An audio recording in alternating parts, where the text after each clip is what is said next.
Hello and welcome to the Memory Capsule Podcast. This is just a quick PSA before our episode starts. There were two interviews I did before NAIC this year with Steffen Eriksen and with Mike Fouché. Unfortunately, because of NAIC being such a long weekend and then me immediately going on a 3-week trip to Europe right afterwards, I was not able to get the editing done for these episodes in time. I am now back from Europe, finishing them up. So if anything is mentioned in these episodes talking about the upcoming meta for NAIC, I apologize. It might not be very relevant anymore, but the vast majority of these episodes is just great conversations with great players about their histories and how much they love the game. So I hope you enjoy, and moving forward, expect some great interviews going into this next season. Have a good one. Hello and welcome to the Memory Capsule Podcast, where we interview members of the Pokemon TCG community. My name is Rafal Gladys. Each week we'll be speaking with our guest about their background with Pokemon TCG, how they got involved with the game, and giving them an opportunity to share their love of the game. Today's guest is Steffen Eriksen. Steffen is a player from Denmark with almost 2 decades of Pokemon TCG experience. He has multiple regionals top finishes, nationals finishes, and has 11 worlds invites.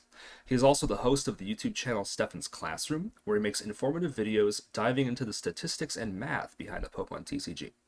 Outside of Pokemon, Steffen is a professor of finance at the University of Groningen in the Netherlands. How are you doing, Steffen? Hi, hello, Rafal, and thanks for having me. I'm doing really, really great. Yeah, you were just telling me that you finished the school year, so I'm sure you must be celebrating. Yeah, well, almost. We just have a few resets to round off, and then we start the so-called academic holiday where we're going to write our papers, basically. Mm. um, for any of our listeners who are just hearing your voice for the first time, is there anything I missed or you'd like to kind of highlight about yourself that I might not have noticed? I think you covered really, really almost everything of it. I've been playing for definitely almost 2 decades, and the experience involves also I've been TOing, judging at basically every level there is. And recently joined judging again after just focus on playing for quite some years. But no, I think otherwise, yeah. And my whole family plays, but I guess we get into that in one a little bit later. For sure, for sure. So I'm just going to get us started with the question that I ask all of our guests at the beginning, which is, what is your favorite card of all time and why? I found this question so hard. Like a lot of people, they have just a card imprinted on their mind. But my very first set was EX Emerald that just came out back then. And I would say if I had to pick a card like from the first set, I was always a fan of Rare Candy. Really, really a card I liked. It's just the whole mechanic of it. But I must say, over the years, as I played and as I tried all kinds of things, I've always been a fan of control decks. I always think they're really nice to play them and very rewarding to play because the gameplay is so different. And because of that, then a card that springs to mind is a card like Lucamine. I really just like it. I know a lot of people are going to hate me for it, but I think it's still a really, really good card. And so like as you can already hear, it's pretty hard to point out one card. Over the years, I have so many favorite cards, but depending on the situation, I may give a different answer because there's just cards for each situation, I would say. But Lucamine is definitely up there. Definitely. I see. So any card that might allow maybe like a permanent loop in the gameplay. Love these kind of things, but yeah, even back in the day, I played the EX Flygon from Legend Maker. So that was when EX was first around, right? So that would be EX with capital letters, I would have to say these days. And that was an amazing card. Wanting ever something like that back ever since. Could you tell us a little bit about that deck? Because I'm sure if any seniors are listening, they were not born when this set came out. So No, this was a deck that was actually first invented by another Danish player named Steffen From. It was a deck that we played with the Flygon EX Legend Maker. We played together with Nidoqueen Delta and Macago with Smooth Over and with Holland's Cast Form and what we will call a Delta engine or Holland Transceiver engine. What does all this mean? Like, I think a card people may know because it's been reprinted was the Macago with Smooth Over. So that one it's not in format yet now, but it was not that long ago it was reprinted. And the card essentially said, okay, search your deck and put a card on top of your deck. That was all.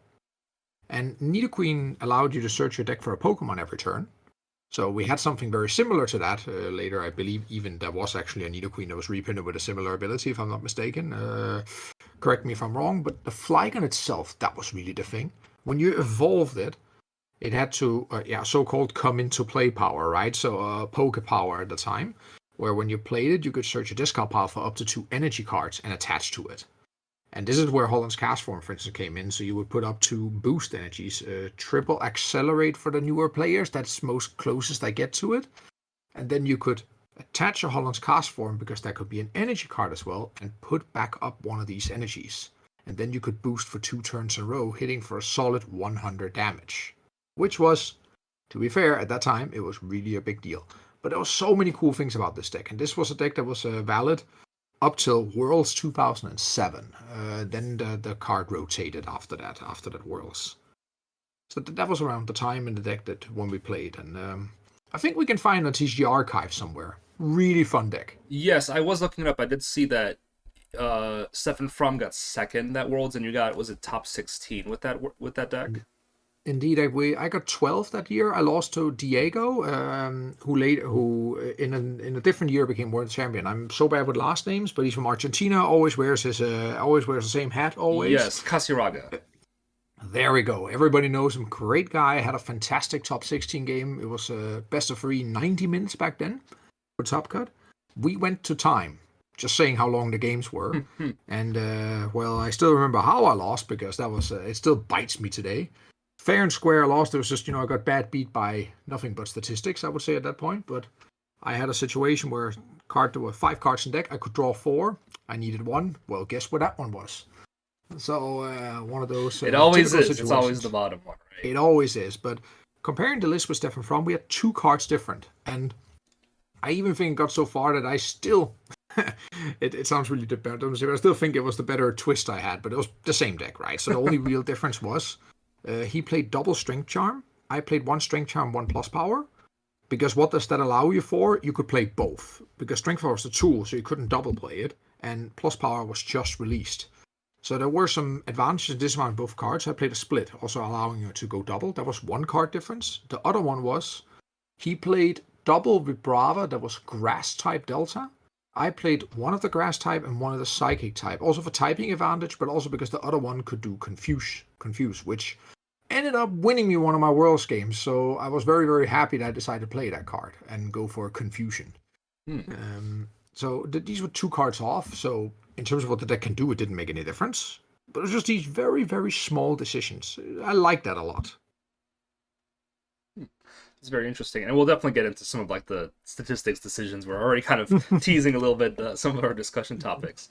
Before we start moving a little bit towards the present, could you tell us just how you got involved with the Pokemon TCG in the first place? I'm starting to interview a few more European players, so it's always interesting to me to kind of hear how did Pokemon get to Denmark? Because obviously it was such a big deal in Japan, in the United States, in the 90s and the early 2000s. How did you get involved with Pokemon? Yeah, that was, I would say by coincidence, by a friend of mine, Lars Andersen, who was also playing that Worlds 2007, but I met him via, where did I meet Lars the first time? By football, actually. And then he was not there in 2004, over the summer. And everybody said, no, he's in the US in Anaheim playing Pokemon. I just laughed of it, like, haha, he's playing Pokemon. Then when he got back, I spoke with him and I was like, this actually sounds quite a lot of fun. Like, it was a half a year later, maybe. And then in the spring 2005, no, we just met at his house and he taught me how to play the game. 3 weeks later, I played Nationals. And I finished top 16. That sounds very good and all. I got 12, I think, also there. Yeah, 12 is a position I often get, apparently.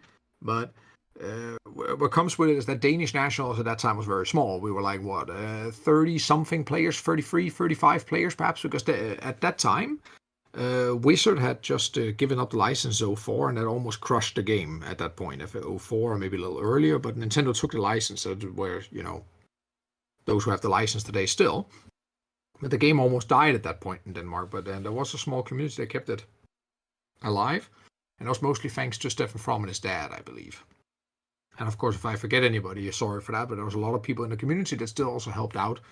And no, so that it was very small, and it grew. It grew over the years. Fortunately, I started a league in '07 together with Lars, actually, in local, and that league still exists today. Now run by my mom, actually, because I moved abroad. And later, well, one family member started playing the next one, then the next one, and then my parents, and all this. And yeah, back then it was just there was not that many players in Denmark, actually. But luckily today we have a solid player base still. And I also see that we often have players performing very well on the international stage. I'm very happy about that. I think that's what I can say about that in the shortest way for now. Gotcha. No, I appreciate that, and it's great to hear about the league, the league that your mom runs. That's fantastic. Was your family in general like involved collectively with playing the Pokemon TCG? In the beginning, I started playing. I'm the oldest of four brothers. And then I played for a while, the first year myself. Then my first brother started playing a bit in '07, I think. I was the only one who went to Worlds in '07 because I got an invite via top 4 European ranking list. I was 4th place. But then they really started the next season with the third brother and my youngest brother, who is Jesper. I guess a lot of people know who Jesper is. A lot of people come up to me and say, "Oh, you must be Jesper's brother." Thanks, I guess. But he started to play he wanted to play when he was 5. And then I told him, no, you're too young to play. But the day you turn 6, I'll teach you.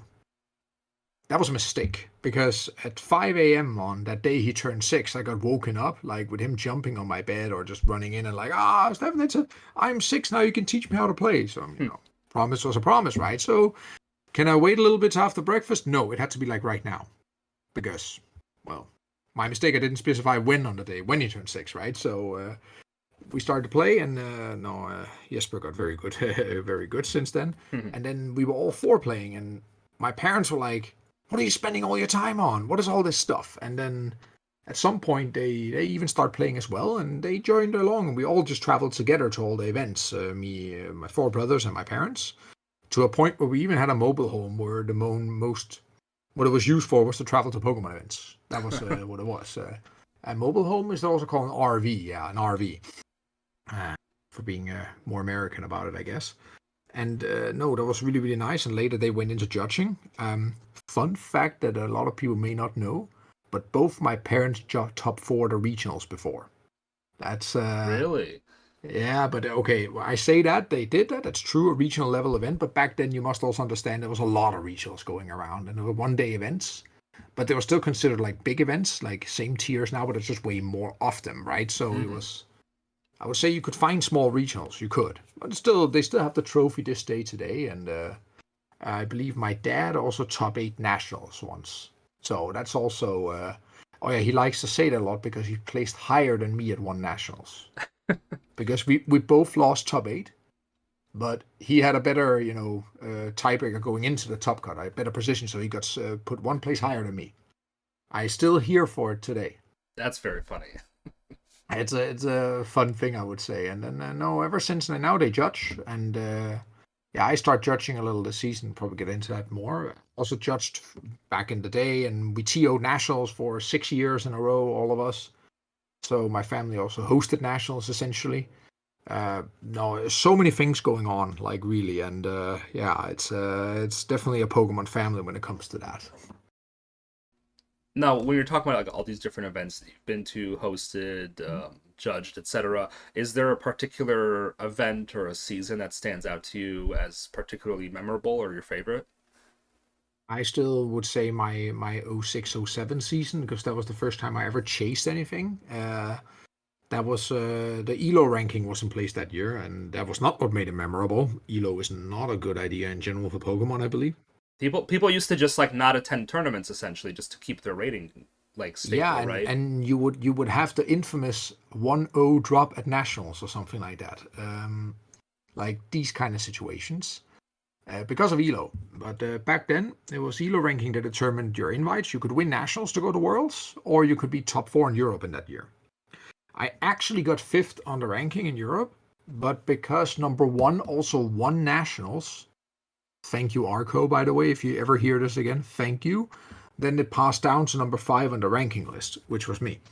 But it was still the most memorable season because I remember saying in the beginning of the year, My parents were not playing. Nobody playing. I was like, I'm gonna play, try to see if I can qualify for Worlds, and they're like, yeah, good luck, have fun. Yeah, but I'm 17 at that moment, which means I get to bring a guardian. Yeah, then never mind. Then I'll bring grandma then. Okay, okay, whatever. Season comes around. I end up getting an invite. My dad comes to me, so he asked, when are we going? And I said, nah, screw you. I already wrote grandma on the list. So I brought my grandma to Worlds, to Hawaii that year. I gave her a paid trip to Hawaii with everything. That's also what really made that season memorable, the way it ended. Oh, that's great. It was fantastic. She didn't even know she got the ticket. I got all the information from my grandpa.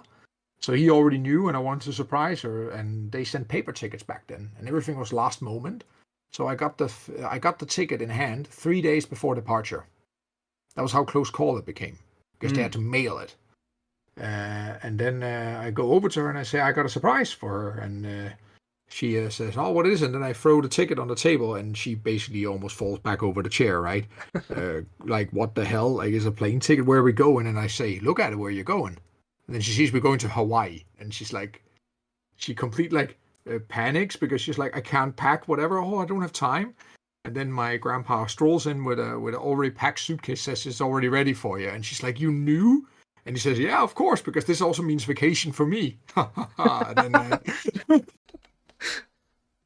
that was absolutely so memorable to this day. It was such a good laugh, and still something we talk about this day today. Com- Fantastic trip, fantastic location. It was absolutely great way of ending that season. The season running up to it, I got to play so many epic decks, so many epic games. I loved the format back then.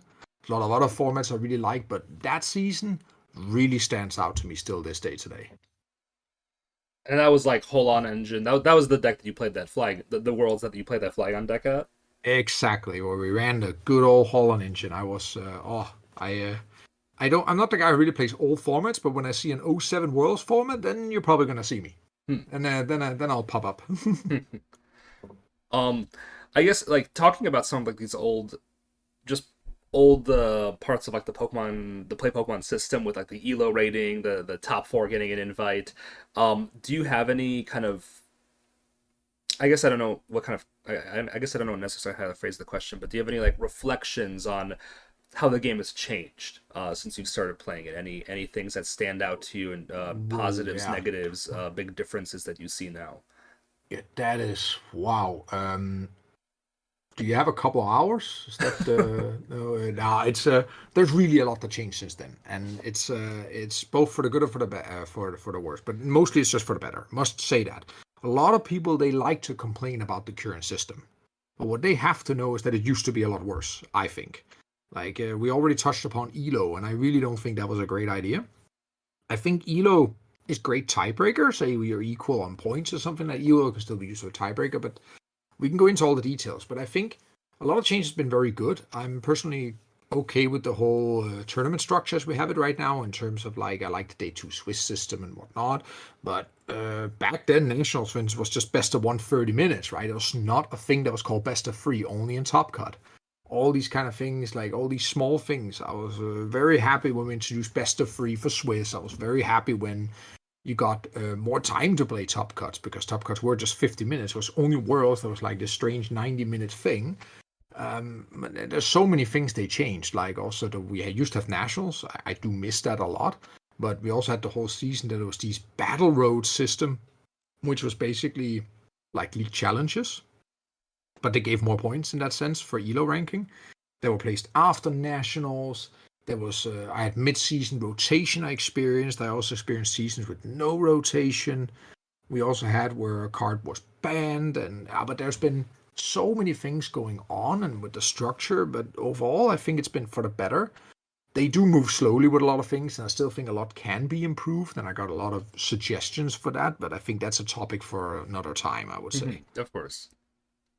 Now you've mentioned this a little bit earlier. You said that judging has become kind of a bigger part of how you spend your time with Pokemon. Before I started recording, you were saying that you're gonna attend your first event for points as a player in the next couple days. How has judging been? How did you get involved with it? How has the experience been for you? So I've actually been a judge since '07. That was when I took my first professor test when I was 15. Back then, you can be a professor from age 15. That was only changed later to 18, like it is today. And I did judge events back then, and I've TO'd nationals before and judged nationals and whatnot. I've even been staff at Worlds once before as a call-in. I was playing on the first day or something, and then one fell in, and we got called in and replaced. And now I got back into judging after some years. I haven't judged much since 2018. And then I decided at the beginning of this season, because the whole chasing for points and time I could spend on it, the worrying about deck choice, all that stress, I was like, no, I'm just going to try and go see if I can really do something with judging this season. And then I decided to really go back into it and apply for my first event. I did not get in for my first event, which I applied for. So I ended up actually playing regionals in Lille in France. I did not get picked. But then I got picked for my first regionals in Poland, in Warsaw. Ah, Poland of all places, huh? No. Oh, that's funny. That is funny. Yeah. And it was really a good trip. It went really well. I developed a lot and evolved a lot as a judge over the season. And I went from just standard floor judging on the first day, doing some side events on the next day, to then I tried to head judge side events. I got on stream. It went really, really well. Attended a lot of regionals. I was judged at EYC also. And the latest event I had was Malmö Regionals, where I was promoted to assistant head judge. That was super awesome experience. I got to really wear the red shirt. I have a lot of respect for that red shirt because that is a tough job. I can tell you that after trying it. And I've been very fortunate and very lucky that I've been invited for Worlds. I'll be going to Japan also. I don't know if I count that as my 12th world invite, but 11 as a player, 1 as staff. Let's put it like that. Yes. So this will be my first staff Worlds. I've been on staff, like I said, once before as a call-in. And then I also been a staff party a few times because my wife has been translator 1 year. That was really a good husband bonus I got that year, I would say, to go to a staff party. My parents have staffed many times, and then, sneaking in was a thing at some years. So I did try to experience it, and I know a lot of the judges there. I've known them for years. Also played against the judges before they became judges. It's been a lot of fun over the years, and I'm very happy I'm back judging because, as I also opened with saying, there's no stress anymore. Going to an event is so laid back and so relaxed. Yes, you work a lot at the event. That's not it. But in my case, I played so much that I know the rules by heart, and I know how these mechanics, they work. There was a lot of procedure to learn, but once you learned that, I really feel like judging was really, really nice. And now when I got, work to attend to, I got family life and everything, it's nice I don't have to spend so much time practicing, say, because if I was playing, I really wanted to aim high. I really wanted to do well. And that requires a lot of practice, a lot of thinking about it. Being a judge is also requires some work, but it's in a completely different way. And it's very, very nice. It's been a very good experience, and as I look right now, I may even consider just continue judging, at least for now. But I am playing a league challenge tomorrow. My first event since regionals Lille. And the aim is to get points, because then I will not end the season at 0 CP. That's the plan. Yes. Is Paldea Evolved legal, or is it still Scarlet Violet? I got a nice mail from the TO saying it was not legal, so I'll believe the TO. Nah, it's not legal, I know that much. It's not before a week or two, I believe it is. I think next week is legal, and then we have NAIC right after or something like that. Yes. Correct me if I'm wrong. Yeah. Oh, yeah. Because the set just came out a week ago. I feel like there's already been so many events and so much stuff with it that it feels like the calendar's been completely packed, like with all the SPs and regionals and whatnot, and return of local events, which is fantastic.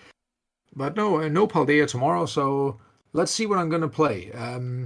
I wish I could play Control. I could, but I've been looking so much at Paldea Evolved, I kind of want to wait playing Control until that's legal. Mm-hmm.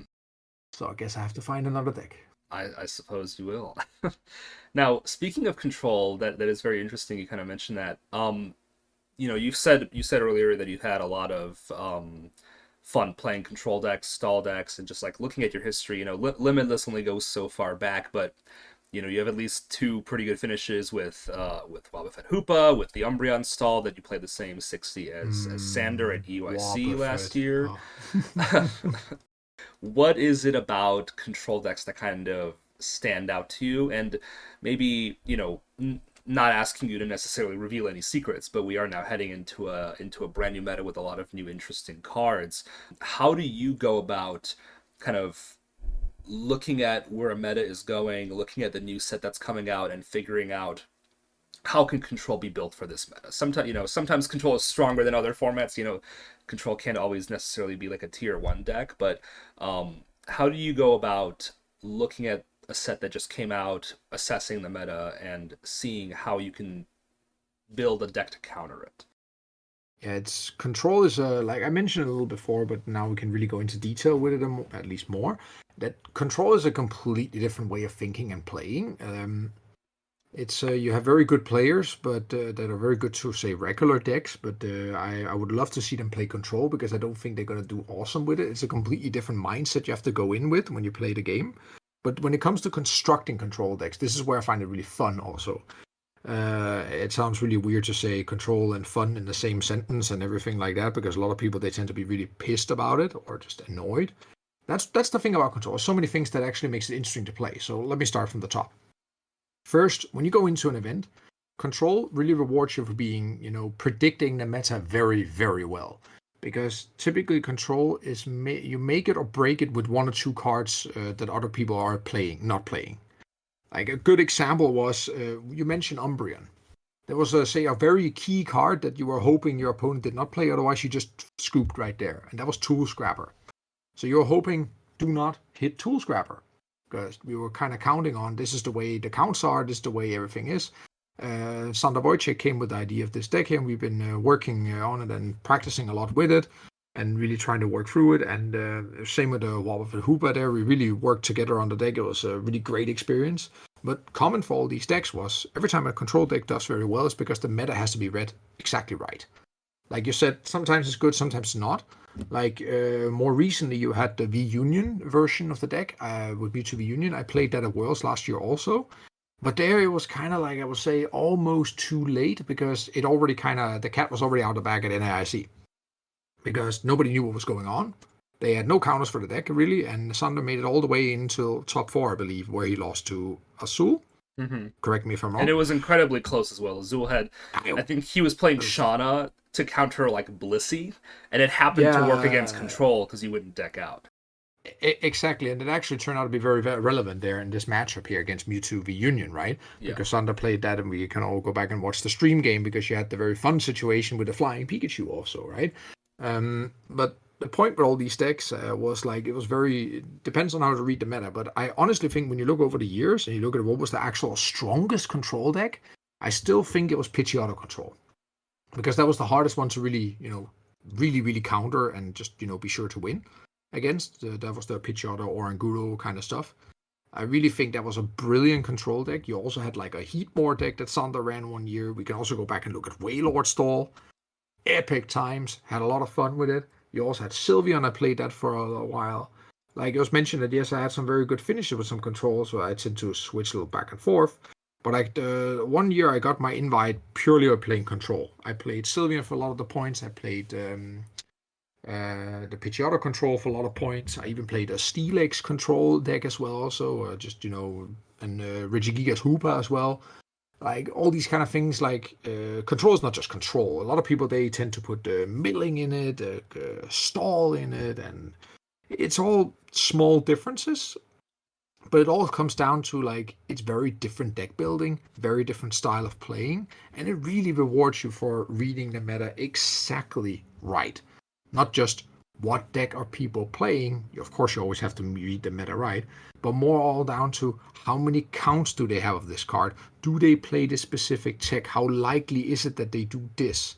And the good thing always, it is so few people who actually practice against control. So when you play against them, I have so many opponents go like, I know this deck existed, but I never practiced against it, so I'm actually not sure what I'm doing. Mm-hmm. And half the games you win because your opponents no idea what's going on. Like that happened so often in the past. And a lot of credit goes to Sander here. Absolutely brilliant mind working on control. It's been absolutely a privilege to work together with him and spar with him and go back and forth on different things with different control decks. But I really like playing it. But you have to spend a lot of time on really finding something that works, because you could look at the meta right now. There are control decks, but are they really good at the moment? No, I don't think so. But Paldea Evolved really come with some interesting mechanics and wouldn't say gimmicks, but the introduction of, you also have to think about it. Look at the Iono. That card is really, really good. No doubt about it. People are going to play that in large numbers. But as a control player, when I look at that and I see I want to build control, what I see here is a card that remains great for me the entire game. How so? Well, as a control player, I rarely draw prizes. Often I win, not by drawing prizes, often. You can draw prizes, it's a thing, but sometimes not. But it also means that you always draw 6 cards on it. Where your opponent, every time they play Ono, later and later in the game, it gets worse for themselves. Because they get less and less cards. It's these kind of thoughts you have to, put into your, say, deck building when you want to play control. Like, these are some of the things I think about when I see new cards also. And you could also get a whole discussion. Is the new card, new supporter, Giacomo, it's called, I believe, the supporter guy that discards 1 special for each opponent's Pokemon. Mm-hmm. Is that really a good choice, or still better to play Flannery, or should I play something else? Also because Flannery is still a single strike card, which also has an advantage on its own. But all these kind of thoughts you have to, put into, when you want to play control. It's all these kind of small things that's put together. That's also what I find so interesting about control. Yeah, I think I have to stop here, otherwise I can talk the whole day about this. But I find it super interesting. Of course. And I know we have NAIC coming up. I don't want you to spoil anything. No, that I can honestly say that I'm not playing NAIC, nor am I judging NAIC, because, well, I'm taking just a little break. Got some, work has to be caught up with. Family is very important to me. So there's a lot of things, but I know that it's almost a guarantee at this point that Sander is building on something. Do I know what? Nope. Did I ask? Nope. Because I'm not going to spill anything, because I'm as excited as the rest of you, but there will come some control. I can almost pinky promise on that there will come something. Yes, I'm sure. He always catches something that, I mean, everyone discounted the V unions completely. I mean, I'm sure some other, talented control players like yourself must have noticed that healing for 200 is pretty good, but I think 99% of players thought, oh, this is garbage, So do you actually know about how the V Union deck was made? Do you know the story about how the deck was actually, found? I know that Sander and Mies were working on it, I think very close to NAIC, but I don't really know much beyond that. Yeah, so what I know about, I got a message from David Roodhoff, I believe was. This was a guy traveling with Mace and with Mace and Sander as well. And Mace was in the airport, and then he thought about it in the airport, in Schiphol Airport in Amsterdam, on the way there.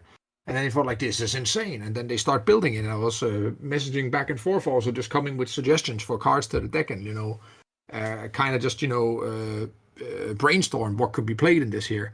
And then we're like, oh, Meowth is a great card to cycle with Snorlax. And, oh, you need to play Losa Peonia, because this is, get the stuff out really quickly. And then, Mace came with the idea, as far as I know.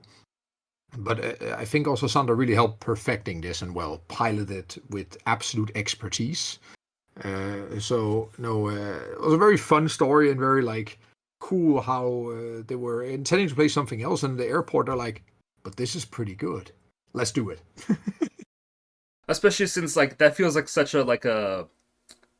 that's such like an old school story, just like 2 guys in an airport come up with a deck like the week before the tournament. That feels like that happened like 10, 15 years ago, but it doesn't really happen that often anymore.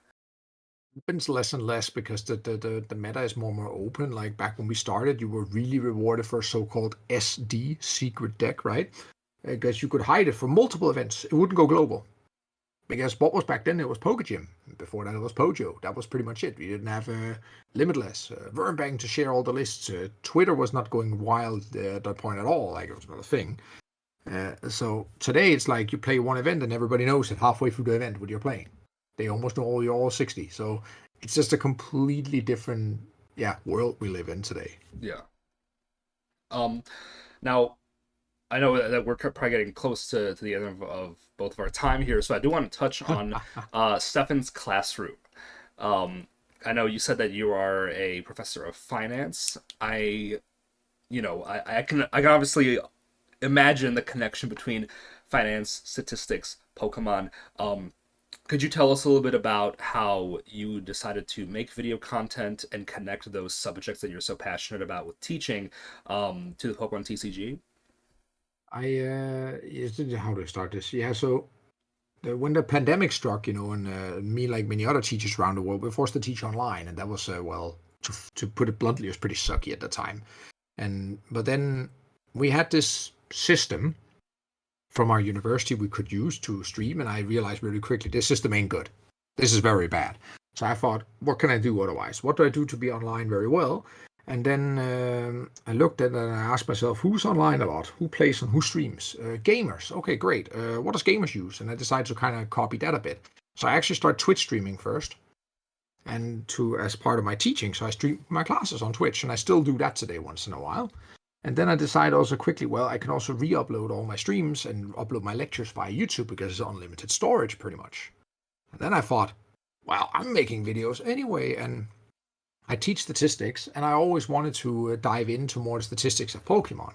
So I tried to just make the first episode about where I really looked into distribution to calculate a lot of different basic statistics for Pokemon, draw this and start with basic how many and whatnot. And I really just took it from there, and I decided every time I come across a cool statistical concept and I have some time, I decide, let's look into what's the probability of pricing certain cards. Let's look at double elimination brackets. I even later picked up my old undergraduate thesis, where I actually looked at a win rate model for Pokemon TCG. I also have a finance episode. I looked at how many packs do you have to open to complete a set, and I think the latest one I had was when I went not to just burn stuff with Palpat or I really just liked all these intricate statistics topic because I never, from what I know, nearly nobody dealt with it before because, well, let's face it, it's math. People are not really, ooh, math, exciting, or statistics, ooh, exciting. We got a few really good people in the community right now who are very statistical minded like myself. Shout out to all those lovely fellas. It's really, really great. And I just really like making it. I also made some, Raid Full Art supporters. I just did it because I liked it. Then I still have my channel today, and once in a while I upload something, and I should actually get around to making another Pokemath video. I got a few topics in mind. But no, I just, I got my brother to help me edit the stuff, and just thought, you know what, I'm just going to do this very niche thing because everybody's making pack openings or deck profiles or all the same. It's all the same. Some people are different than others, and some are definitely better than others, but there's a lot of the same thing, and I'm like, oh, nobody did this before. So I got a lot of ideas from articles back on 60 cards, 6 prices. I had a really good old article written by Jason Klaczynski also on some topics there. And I decided to make this into video content. I really picked from there. And I, just worked with this here, and I really try to also often combine Pokemon into my teaching, my statistics classes. I even teach an honors college class starting last year where it's called Combinatorics and Randomization in Card Games. And you can already smell where this course is about, but essentially it's about shuffling. Shuffling cards and randomizing and probability in Pokemon, for instance. The exam was Pokemon or Magic or Yu-Gi-Oh! Or whatnot. And I teach this stuff here. And I also was so fortunate to give professor seminar about shuffling here at Malmö. And I am to also give one for the global seminar next month. I've been invited for that, which I'm super happy about. So I got to really use these things that I also do for my work, but also for Pokemon, and nicely combine those two things. So I also hope I can keep doing something like this in the future. I also got reconnected with an old player I met many years ago, Colin Ball. And we actually wrote an article together on the topic of Pokemon, but this in more in a psychology nature. And we actually have currently our article under review. So it may or may not be there's going to come an actual Pokemon publication in academic literature, based on which I'm also very excited about. Again, just combining my work as an academic together with Pokemon. It's been absolutely a fantastic journey, and that's also how Steffen's Classroom came to be. It was just this way of combining my work with Pokemon as well under the umbrella of Steffen's Classroom. And I think that's I think that's it. No, I think that's incredibly interesting, and I understand what you mean when when it comes to just kind of like finding your niche in terms of what content is not being created, how can I fill that gap? there's been times when I've been like, you know, building a deck, and if you Google like what are the odds of prizing a card in Pokemon, what the Yeah. first thing that comes up is a Pojo article from I just have it up now. It's a Pojo article from 2005. So no resource of that quality has been made in 20 years. So May you or may know, not be a guy that was Jason Blasinski that wrote it. I'm actually not sure if you look it up. Do you know who the um, author is now? it says it's some guy called Exact XX. So I have no idea. Maybe if I know people's usernames a little better, I could have known that. But no, no, that and there's a few others. No, truth is that there's not much people who make on this topic. Some people made on shuffling and stuff like that, but I'm not gonna sit here and bash some people. But a lot of them are not precise. Let me put it like that. Hmm. But then I don't want to upset people here. Again, a topic for another time, perhaps. Of course, people have very strong opinions about shuffling in particular. Oh yeah, that is very true. But I really try to take an academic standpoint, doesn't just show, hey guys, this is what math dictates, and this is what I believe we should do. Hmm. But that's again just my opinion. A lot of people have their own opinion, but yeah, like I said, it's let's not dive too much into that one Oh, today. of course, yeah. We're not going to be, going after anybody here. I guess I do have one question though, in terms of like the how people use statistics when deck building, when thinking about how to play the game.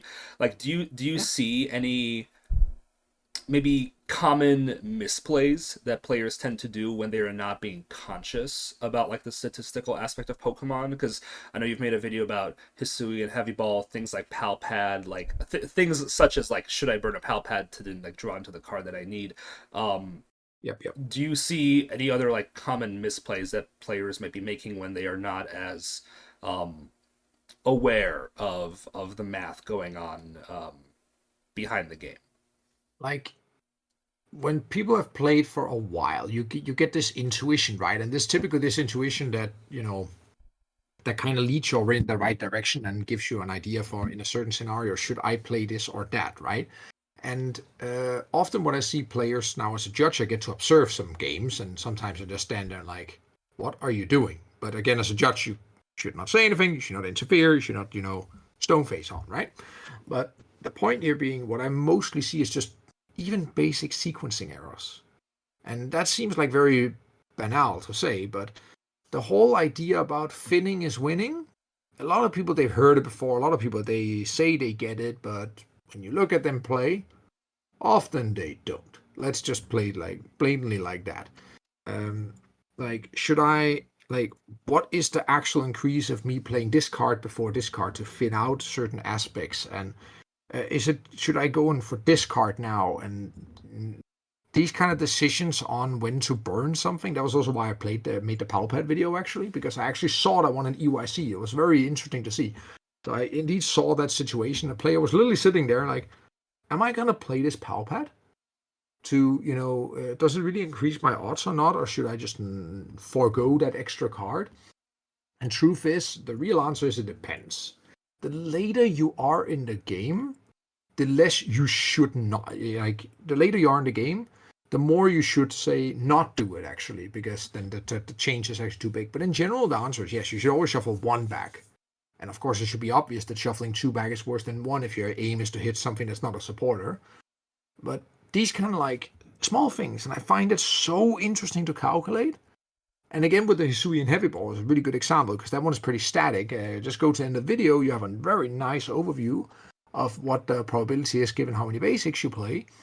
I all these things I find very interesting because I hear a lot of people go like, "Oh yeah, I never hit this," or something like that. Oh wait, now I come up with the one everybody makes a mistake about, and that's what they call the gambler's fallacy. That is the whole idea is that I have just flipped 15 tails. I'm not going to flip anymore because I'm just going to keep flipping tails. Or even worse, they're going to say like, oh, I have 3 tails now. A pretty good chance the next one's going to be a hit. I've heard that so many times, and it is. It's a headache every time I hear it. Sometimes I also know it's said with a grain of salt or just as a joke, but I've seen people literally sit there, deadly serious, go like, Oh god, I have 3 tails on this now. I have 1 flip left now. Well, I'm at a better spot now to get a heads in the last one because I just flipped 3 tails. Jesus.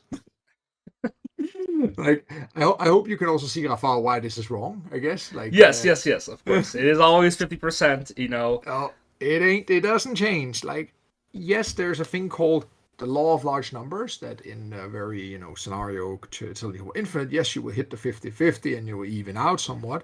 I made a really fun video with Gyro Sean, his name was, where we were playing a Magikarp flip deck on PGO to produce as many flips as possible. Also to win the game, of course, against each other, but also to count it later and do analysis on it. Recommend people to watch that one because I think it's super fun. And it really shows that whole, like, it will even out after a while. But when you flip these individual coin flips, they're independent of one another.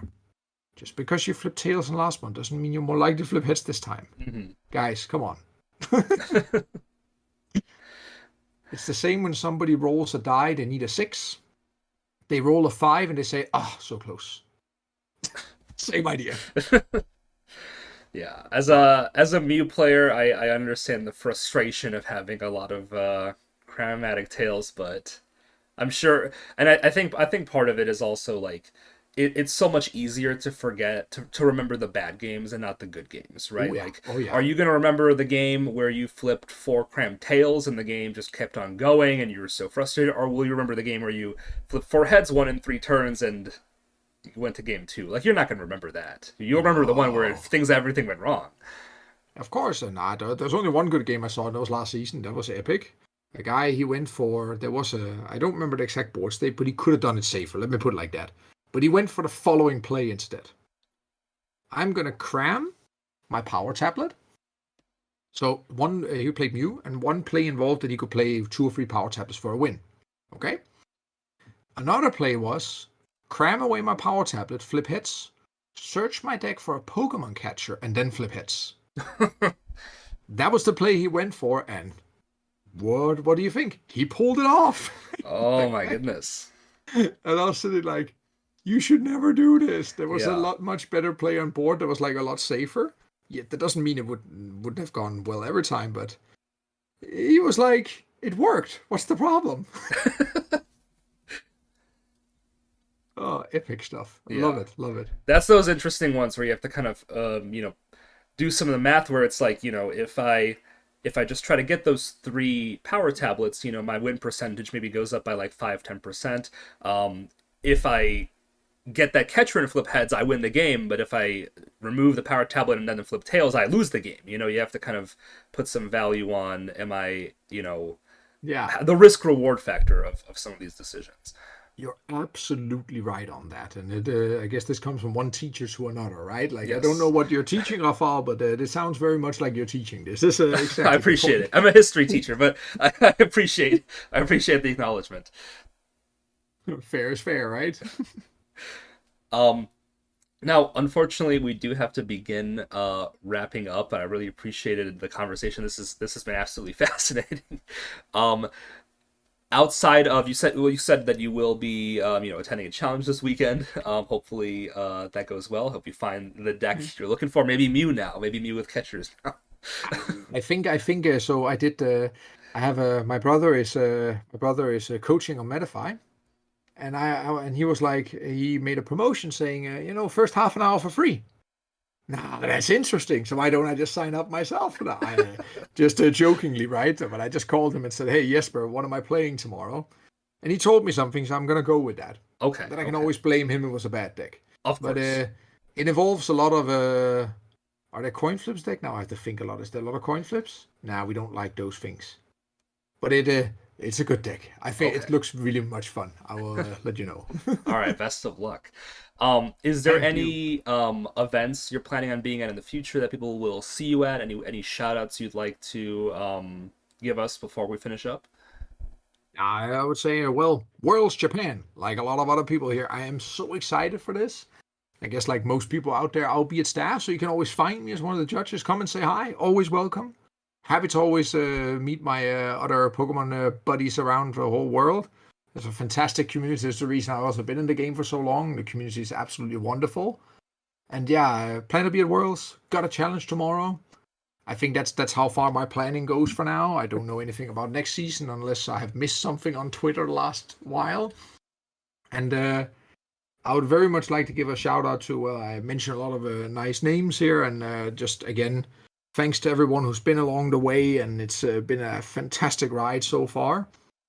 And I really hope that I get to have many, many more years in this great game. And who knows? Who knows what will happen and what the future will hold? But I'm very thankful to all the people who've been there for me through all these years. And yeah, I couldn't have made it without them. Thank you. Thank you again, Steffen, for joining us. I really appreciate it, and I hope you have a great rest of your day. Thank you for having me. It's been really, really fun to get to also just talk about my experience with the game. Absolutely loved it. Thank you so much for having me. Thank you so much for tuning in, and thank you to Steffen for being so generous with his time. I hope you enjoyed our conversation. If you're interested in hearing more conversations like this one, please consider giving the podcast a follow, review, or rating, wherever you're listening. If you want to follow us on social media, you can follow the podcast on Twitter at memcappodcast. Or if you want to see me post about my own TCG experiences, you can follow me on Twitter at RCGladys. I hope you have a great day, and thank you for listening.